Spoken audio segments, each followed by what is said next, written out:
Friends, आज हम देखने वाले हैं बहिर्विवाह और अंतर्विवाह। बहिर्विवाह क्या है? इसके नाम से सिद्ध हो रहा है कि ऐसा विवाह जो अपने समूह के बाहर किया जाता है। बहिर अर्थात बाहर किया जाने वाला विवाह, अपने समूह के बाहर। और कौन सा समूह? हम तो विवाह अपने जाति धर्म संप्रदाय में ही करते हैं, पर आप बोल रहे हो कि भाई बहिर्विवाह, तो ऐसा कौन सा समूह है जिससे हमें बाहर विवाह करना है? तो उन समूहों को देखते हैं जिसमें पहला कौन सा है? गोत्र बहिर्विवाह, उसके पश्चात प्रवर बहिर्विवाह, उसके पश्चात सपिंड बहिर्विवाह। सपिंड बहिर्विवाह में भी दो प्रकार है, मिताक्षरा और दायभाग। सबसे पहले अब हम देखते हैं गोत्र बहिर्विवाह। हम मानते हैं कि हमारी उत्पत्ति एक ही गोत्र से हुई है। हो सकता है कोई वृक्ष हो, कोई गाय हो, कोई जीव हो। अगर हम मानते हैं कि हमारी उत्पत्ति एक गोत्र से हुई है और वैसे ही किसी दूसरे व्यक्ति की उत्पत्ति भी उसी गोत्र से हुई है, तो हम परस्पर विवाह संबंध स्थापित नहीं कर सकते, विवाह नहीं कर सकते, क्योंकि हमारी उत्पत्ति एक ही वंश या एक ही पूर्वज या एक ही प्रतीक से हुई है। अतः हम परस्पर क्या हो गए? भाई बहन हो गए। ऐसे विवाह की समाज द्वारा मनाही होती है। ऐसे विवाह को हम कहते हैं गोत्र विवाह। और अगर हम ऐसा विवाह न करें तो क्या करना होगा? हमें हमारे गोत्र के बाहर विवाह करना होगा। तो हम इसे क्या कहेंगे? गोत्र बहिर्विवाह। फिर उसके पश्चात हम देखते हैं प्रवर विवाह। प्रवर विवाह प्राचीन काल में गुरु शिष्य की परंपरा थी। गुरु शिष्य की जो परंपरा थी, उस परंपरा के अंतर्गत अगर एक ही व्यक्ति या एक ही गुरु के दो शिष्य हैं तो वे परस्पर विवाह नहीं कर सकते थे। या दो व्यक्तियों के एक गुरु है, दोनों के गुरु एक ही हो गए और एक ही है, तो क्या होगा कि वे परस्पर विवाह नहीं कर सकते। ऐसे विवाह को हम किस श्रेणी में डालते हैं? प्रवर बहिर्विवाह। मतलब वो अपने प्रवर में विवाह नहीं कर सकते। उसके पश्चात सपिंड बहिर्विवाह। हम मानते हैं कि हमारी उत्पत्ति किसी पिंड से हुई है, तो हमारे पिंड समान है, इसलिए हम परस्पर विवाह नहीं कर सकते, हमें हमारे पिंड के बाहर विवाह करना पड़ेगा। उसमें भी दो भाग है, पहला तो मिताक्षरा और दूसरा दायभाग। तो मिताक्षरा क्या है? मिताक्षरा जिसमें हमारे अर्थात दो व्यक्तियों के जो परस्पर विवाह करना चाहते हैं, उनके दादा दादी नाना नानी अगर एक है तो वे परस्पर विवाह नहीं कर सकते। शास्त्रों में वर्णित है कि 7 पीढ़ियों तक माता के कुल में विवाह नहीं किया जाता। फिर उसके पश्चात हम दाय भाग को लेते हैं। तो दाय भाग अर्थात यदि हमारे परिवार में किसी व्यक्ति की मृत्यु हो जाती है और तो हम क्या करते हैं? उसकी मुक्ति के लिए श्राद्ध करते हैं, तर्पण करते हैं, पिंडदान करते हैं। चावल के आटे के पिंड बनाकर उसका तर्पण करते हैं उस व्यक्ति की मुक्ति के लिए। तो यदि उस व्यक्ति का तर्पण जो पुरुष कर रहा है, उस पुरुष का विवाह ऐसी स्त्री से हो जो अधिकार रखती है उसी मृत व्यक्ति का तर्पण करने का, तो यह दायभाग की श्रेणी में आएगा। ऐसा विवाह वर्जित होगा। स्त्री पुरुष दोनों यदि एक ही व्यक्ति के श्राद्ध या तर्पण कर सकते हैं विवाह से पूर्व, तो क्या होगा? वह दायभाग की श्रेणी में आएगा। ऐसा विवाह मान्य नहीं होगा। फिर उसके पश्चात हम बहिर्विवाह के कारण देख लेते हैं। बहिर्विवाह के कारण, जिसमें बहिर्विवाह क्यों किया जाता है या क्या कारण है, क्यों अनिवार्य है बहिर्विवाह करना। तो उसमें सबसे पहला है निकट संबंधियों के दोष संतान में प्रवेश। अर्थात निकट संबंधियों के जो दोष होते हैं वो संतान में प्रवेश न हो सकता है कि मुझे कोई बीमारी है, हो सकता है मेरे जो जीवन साथी है उससे कोई बीमारी है, तो क्या होगा, हमारी जो संतान होगी हो सकता है उसे भी वो बीमारी हो। यदि मैं ऐसे व्यक्ति से विवाह कर रहा हूँ जो मेरे गोत्र का है और मेरे वंश में आनुवंशिक रूप से वही बीमारी है, मेरे गोत्र में आनुवंशिक रूप से वही बीमारी है, तो पति पत्नी की बीमारी बच्चे को भी होने की संभावना होती है, इसलिए ऐसा विवाह निषेध होता है। उसके पश्चात निकट संबंधियों में विवाह से चरित्रहीनता का भय। यदि निकट संबंधियों में विवाह होगा तो चरित्रहीनता का भय होगा। क्या भाई बहनों में विवाह होता है? नहीं ना, हम तो इस बारे में सोचना भी महापाप मानते हैं, क्योंकि यह चरित्रहीनता की निशानी होती है। उसके पश्चात घनिष्ठ परिचय। हमारा निकट संबंधियों से घनिष्ठ परिचय होता है, हमारे कुल के लोगों से, हमारे गोत्र के लोगों से घनिष्ठ परिचय होता है, जिससे हमारे एक दूसरे से भावनात्मक संबंध हो जाते हैं, हम भाई बहन जैसे हो जाते हैं। तो भाई बहनों के बीच में विवाह होता है क्या? नहीं। हो सकता है कि हम सगे भाई बहन हो या चचेरे भाई बहन हो, तो विवाह होगा क्या? बिल्कुल नहीं होगा। फिर बहिर्विवाह के लाभ देखते हैं। ये तो बहिर्विवाह के कारण है। क्या कारण है जिनके कारण बहिर्विवाह पर मनाही है? पर अब हम बहिर्विवाह की मनाही जो है, बहिर्विवाह पर जो बहिर्विवाह के जो नियम है उसके क्या लाभ है, हमें क्यों अपने ही गोत्र में विवाह नहीं करना चाहिए, इसके लाभ अब हम देखते हैं। तो उसमें पहला, स्वस्थ एवं सुंदर संतान।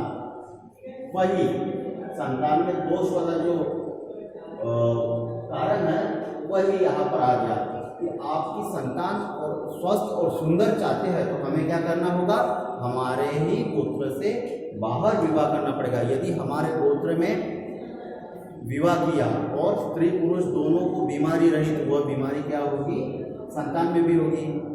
हो सकता है हमारी पीढ़ी दर पीढ़ी वह बीमारी चलती रहे, तो ऐसा ना हो, इसीलिए गोत्र के बाहर विवाह किया जाता है, बहिर्विवाह किया जाता है। ये एक लाभ है बहिर्विवाह। उसके पश्चात सामूहिक भावना में वृद्धि, प्रेम एवं सद्भावना। जितना हमारा ज़्यादा लोगों से संपर्क होगा, हम कहते हैं ना कि वही रिश्ते में हम क्या शादी करें, सीमित लोगों से क्यों जान पहचान बना के रखें। तो दूसरे गोत्र से यदि हम विवाह करते हैं तो क्या होगा, हमारे रिश्तेदार बढ़ेंगे, हमारे संबंधी बढ़ेंगे, तो परस्पर सद्भावना बढ़ेगी, हमारे रिश्ते नातों में प्रेम रहेगा, ठीक है, और हमें सामूहिक भावना में वृद्धि होगी, अपनत्व की भावना में वृद्धि होगी, हमारे रिश्ते नातेदारों की संख्या में वृद्धि होगी। फिर उसके पश्चात अनैतिकता पर नियंत्रण। यदि भाई बहन में विवाह हुआ तो क्या कहेंगे हम, अनैतिक ही तो कहेंगे। तो यह अनैतिकता पर क्या करता है, नियंत्रण रखता है। फिर चौथा जो लाभ है वह है संतान की अनेक दोषों से रक्षा। हो सकता है कि हमारी बुराई संतान में जाए, हमारे रोग जाए, हमारे घर परिवार में अगर किसी का गलत संस्कार है, किसी का गलत आचरण है, तो वह उस आचरण से बचाने में सहायक भी हो सकता है। फिर उसके पश्चात अब ये तो हो गया आपका बहिर्विवाह। बहिर्विवाह हमने देख लिया। अब हम बहिर्विवाह के पश्चात देखेंगे अंतर्विवाह। तो अंतर्विवाह क्या, इसके नाम से ही स्पष्ट है। विवाह तो है और कैसा है, अंतर मतलब अंतर विवाह, अपने ही समूह में अपनी ही प्रजाति में किया जाने वाला विवाह। अब यहाँ पे कंफ्यूज हो जाएंगे या थोड़ा मस्तिष्क में प्रश्न आएगा कि भाई अभी तो बोल रहे थे कि अपने समूह में विवाह मत करो और अभी बोल रहे हो कि अपने समूह में विवाह करो।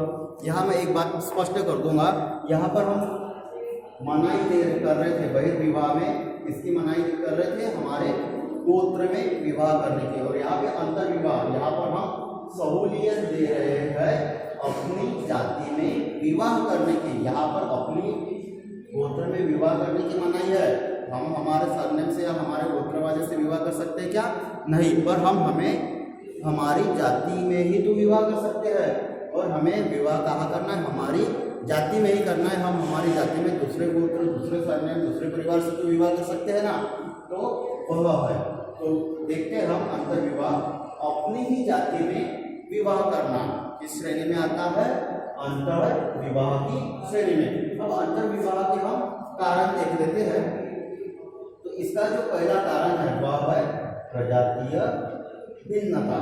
ठीक है, हम जिस जाति के हैं हम चाहते हैं कि हमारी जो संतान हो उसमें भी उसी जाति का रक्त हो, तो हम क्या करेंगे, अपने जीवन साथी का चुनाव हमारी ही जाति से करेंगे।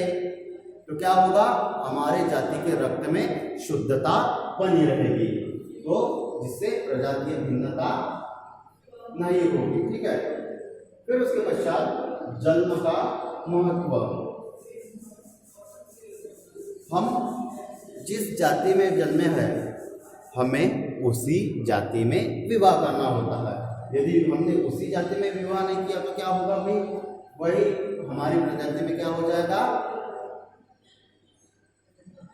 हमारी प्रजाति में मिलावट हो जाएगी दूसरी जाति के रक्त की, हमारी प्रजाति अशुद्ध हो जाएगी। फिर उसके पश्चात विदेशी आक्रमण। विदेशी आक्रमण के कारण भी हमने क्या किया, अपनी ही जाति में विवाह किया। कई विदेशी आए, कई धर्म कई संप्रदायों के आए जिन्होंने हम पर आक्रमण किया, उनकी रक्षा के लिए हमने क्या किया, खुद को इकट्ठा किया और उनसे हम लोहा लेने लगे और अपने क्षेत्र की रक्षा करने लगे, अपनी रक्षा करने लगे। और इसके लिए हमने क्या किया, परस्पर विवाह करने लगे, मतलब हमारी ही जाति में हमने विवाह किया एकजुट होने के लिए, विदेशी आक्रमण से बचने के लिए। फिर उसके पश्चात बाल विवाह। बड़ा होने के पश्चात यदि व्यक्ति अच्छे जॉब पर लग जाता है, अच्छी नौकरी करने लग जाता है, तो क्या होता है कि उसकी मांग बढ़ने लग जाती है। मांग किस क्षेत्र में, विवाह के मामले में दहेज के क्षेत्र में दहेज की मांग। तो ऐसा ना हो इसलिए क्या होने लग गया भाई, बाल विवाह होने लगा। ठीक है, और बाल विवाह ही इसका एक कारण है, अंतर विवाह का। फिर उसके पश्चात जैन एवं बौद्ध धर्म का प्रभाव। जैन धर्म बौद्ध धर्म भारत में आए, इन्होंने अपना प्रभाव दिखाया, प्रचार प्रसार प्रारंभ किया, कुछ लोग इन्हें अपनाने लगे। तो इन्हें अपनाए नहीं, इसीलिए भी क्या हुआ, अपनी ही जाति में विवाह करने लगे हम, ताकि हम हमारी जाति को सुरक्षित रखें, हम किसी दूसरे जाति धर्म के रक्त से मेल न करें या कोई दूसरी जाति धर्म हमें स्वयं में समाहित न कर दे, हम हमारा अस्तित्व बचाए रखें। तो ये तो थे अंतर्विवाह के कारण। अब हम अंतर्विवाह के दोष। अब ये कारण देखे हमने जिसके कारण क्या हुआ, अंतर्विवाह प्रारंभ हुआ, अर्थात हमें अपनी ही जाति में विवाह क्यों करना पड़ा। अब इसके दोष भी है, तो साधारण रूप से हम तो इसको नॉर्मल ही मानते हैं, पर यदि हम व्यापक रूप से देखें या हम उच्च शिक्षा प्राप्त करें तो हमें इसके फायदों के साथ साथ इसके दोष भी नजर आते हैं। तो जिसमें पहला दोष कौन सा है, जातिवाद को बढ़ावा देना। यदि हम अपनी ही जाति में विवाह करेंगे तो क्या होगा, जातिवाद को बढ़ावा दे रहे हैं हम जो हमारी राष्ट्रीय एकता की भावना है उसको नुकसान पहुंचा रहे हैं। हम जो हमारे अनेकता में एकता की जो विशेषता है हमारे देश की उसको नुकसान पहुंचा रहे हैं। हम क्या कर रहे हैं, जातिवाद को बढ़ावा दे रहे हैं। फिर उसके पश्चात जीवन साथी चुनने का सीमित क्षेत्र। हम अच्छे पढ़े लिखे हैं, हम आदर्श नागरिक हैं, हमने कोई अच्छा मुकाम हासिल कर लिया है और हमें विवाह करना है, तो हम अपना जीवन साथी बिल्कुल वैसा ही चुनना चाहेंगे जैसे हम हैं। परंतु जाति व्यवस्था के कारण क्या हो रहा है, बाध्यता है, हमें हमारी ही जाति में विवाह करना होगा। तो अब इसका नुकसान ये हुआ कि अब हमें हमारी जाति में विवाह करना है, तो चाहे सामने वाला व्यक्ति योग्य हो या न हो, हमें मजबूर होकर विवश होकर उसे अपना जीवन साथी चुनना होता है। तो हम कह सकते हैं कि जीवन साथी चुनाव का सीमित क्षेत्र। फिर उसके पश्चात अयोग्य जीवन साथी मिलना, यही वही पॉइंट है, उसको हमने क्या कर दिया, घुमा फिरा कर प्रस्तुत कर दिया। भाई हम में जो योग्यता है, हो सकता है कि हम अपनी जाति में ही विवाह करते हैं, तो क्या हो जाएगा भाई, हमें योग्य जीवन साथी मिला तो अच्छी बात है, और नहीं मिला तो फिर सारी उम्र सारे जीवन भर हमें पछतावा होगा। कहते हैं ना कि दोनों का जीवन साथियों का शैक्षणिक स्तर एक जैसा होना चाहिए या थोड़ा बहुत तो भी समान होना चाहिए, नहीं तो क्या होगा कि दोनों की विचारधारा में मतभेद होगा और विवाद उभर कर सामने आएंगे। फिर उसके पश्चात दहेज प्रथा को बढ़ावा, जाति में ही विवाह करना है, जाति में ही विवाह करना है, तो इस कारण क्या हो रहा है कि दहेज प्रथा को बढ़ावा मिल रहा है। दहेज प्रथा को बढ़ावा कैसे? हम किसी नौकरी पर लग गए, अच्छी नौकरी हमने प्राप्त कर ली, सफलता प्राप्त कर ली, हम संपन्न घर से है, तो यदि हम विवाह करना चाहते हैं तो हम भी तो ऐसी ही लड़की से विवाह करना चाहेंगे, ऐसी ही कन्या से विवाह करना चाहेंगे। और यदि कन्या पक्ष इस स्थान पर अपनी बेटी का विवाह करना चाहता है तो उसके बदले में क्या करना होता है? कन्या पक्ष वर पक्ष को कुछ रुपए, कुछ पैसे, कुछ संपत्ति में हस्तांतरण देती है, जो दहेज की श्रेणी में आता है। और इससे क्या होगा? दहेज प्रथा को बढ़ावा मिलेगा।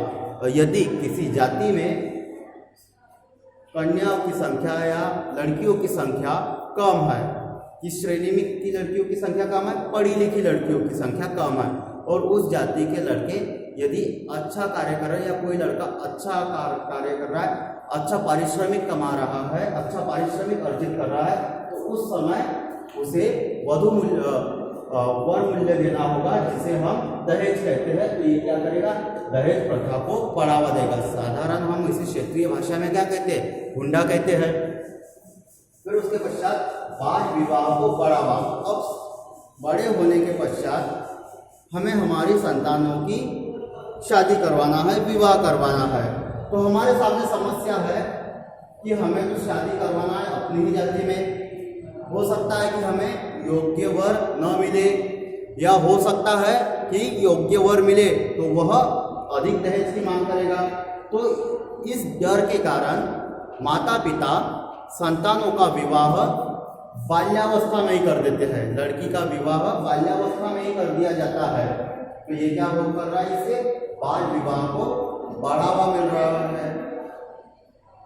तो ये थे जाति प्रथा के तहत या अंतर विवाह के तहत होने वाले विवाह के दोष या नुकसान या हानियां। तो आज हमने बहिर्विवाह, अंतर्विवाह देखा, जिसमें बहिर्विवाह, अंतर्विवाह के कारण उनके दोष आज हमने देखे।